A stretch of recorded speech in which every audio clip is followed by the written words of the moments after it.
Love you, pare. Bibo!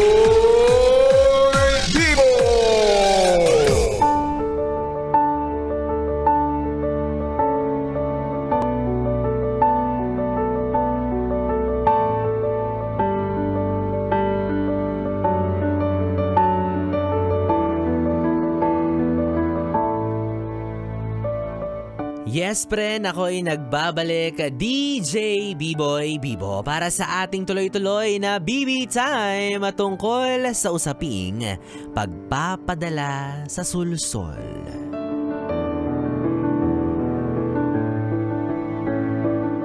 Ikaw, may kakilala ka bang sulsolero?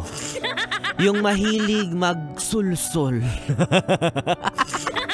Yung tipo ng tao na pala sulsul. O baka naman ikaw mismo ang sulsolero. Ay, o hindi naman kaya ikaw yung tipo na madaling maniwala, madaling magpadala sa mga sabi-sabi nila. Alam nyo, may kasabihan tayo mga yes friend, no, na ang taong naniniwala sa sabi-sabi ay walang bait sa sarili. Meaning, ano ba ibig sabihin? Ayoko maniwala sa sabi nila kasi baka sabihin nyo wala akong bait sa sarili ko.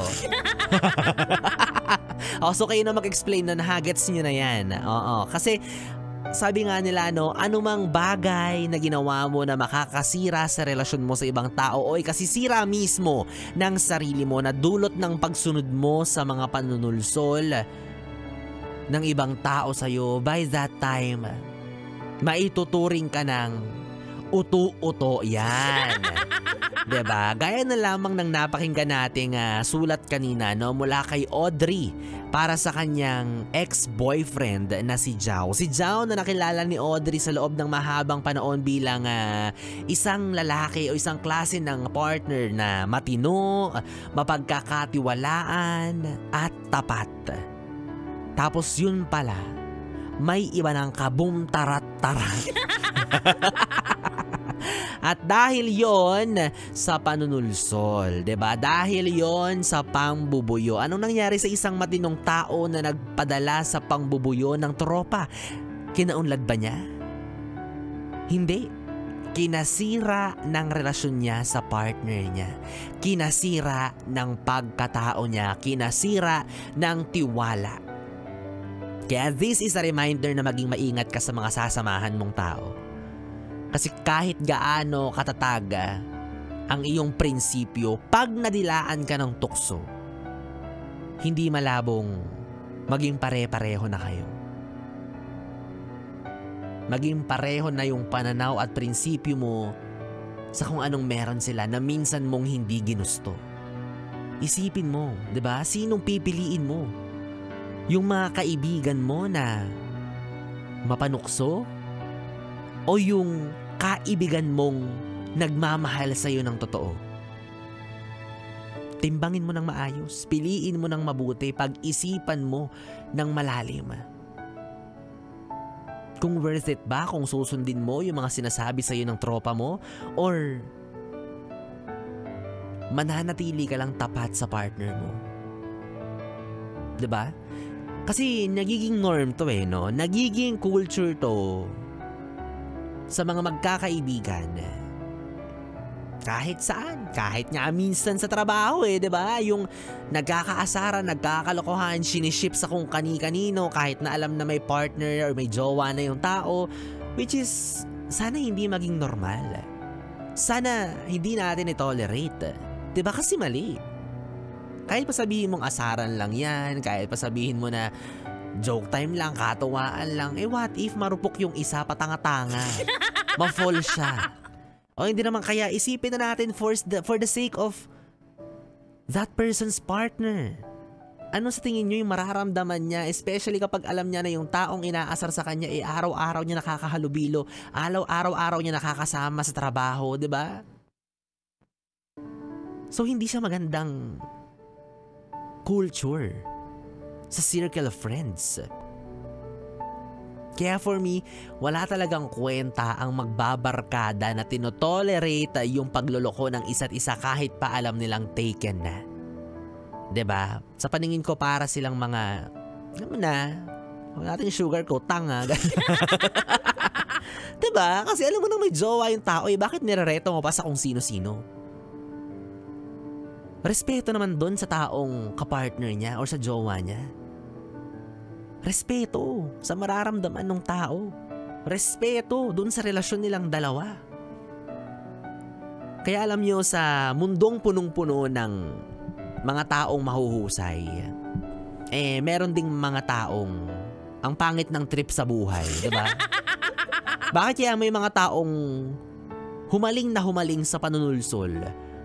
Diba? Mahilig mangbuyo, mahilig manukso. Anong napapala ninyo dyan? Anong goal ninyo? Makapanira kayo? Yung katuwaan ninyo kapalit ng ikasasakit or ikasasama ng loob ng isang tao? Diyan ba kayo masaya? Diyan ba okay yung trip ninyo? Anong goal? Buti sana kung maganda yung impluensya ninyo, di ba? Huwag na tayong lumayo ulit. Parang si Biboy Bibo. Wow. Good influence, wow. Self-proclaimed, wow. O bakit? Kapag ako naging taropa mo, yayayain kita magsimba. Oo, pero chichismisin kita habang nagmimisa. Charot lang. Baka magalit si Father. Speaking of simba, diba? Alam niyo naman siguro yung kwento ni Adan at ni Eva, diba? Nagpadala sila sa tukso at sa sulsol ng demonyong ahas. Anong nangyari?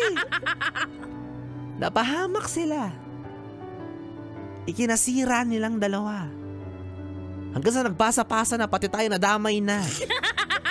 Diba? Ganun ang mangyayari kapag kahit binibigyan ka na ng dalawang pagpipilian pero ang pipiliin mo pa rin yung kasamaan, mapapahamak ka. Yun at yun ang endpoint nun. Kahit pa sabihin mo nag-e-enjoy ka, kahit sabihin mong nasasarapan ka, kahit pa sabihin mong nagigiyang ka at wala namang masama, talaga ba? No, ang endpoint niyan, mapapahamak ka. Kaya as early as now, itigil mo na or as much as possible, iwasan mo. Kaya bottom line ng ating usapan, mga yes friend, sa kahit anong aspeto ng buhay, dapat magkaroon ka ng matibay na paninindigan. Matibay na pundasyon ng prinsipyo. Hindi lang sa relasyon. Again, sa kahit anong aspeto pa yan ng buhay, sa pagkakaibigan, sa pamilya, sa mga kakilala. Diba? Huwag kang basta-basta magpapadala sa sabi-sabi, lalo na kung hindi mo naman hinihingi yung opinion nila. Huwag kang basta-basta maniniwala. Marami silang pwedeng sabihin pero hindi lahat yun makakatulong sa'yo. Pasok sa kanang tenga, labas sa kaliwa, ganun lang yun.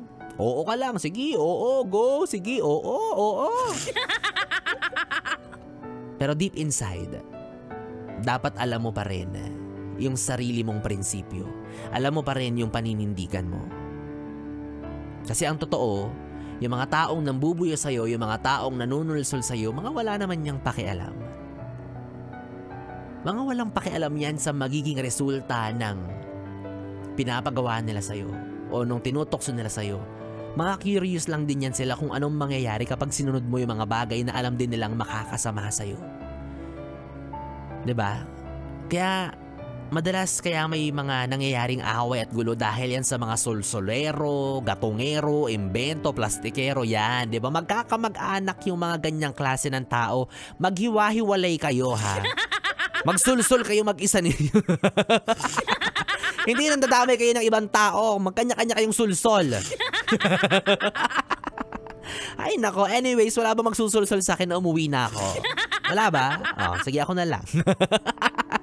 Well, anyways, yes friend, 3 oras na BB time ang ating pinagsamahan. Nakapiling nyo po ang BB niya sa radyo, DJ Biboy Bibo, ang lalaking nagsasabing sa aking piling busog ka sa lambing, wag ka lang hahalinghing at baka may magising. Ay! Yes friend, magkasama at magkarinigan po tayong muli bukas araw ng Sabado mula 2 p.m. to 6 p.m. para sa ating programang Stick to One. Mga kantang OPM hatid po sa inyo ng 101.1 Yes FM Solid. Good night, baby. Mwah, mwah.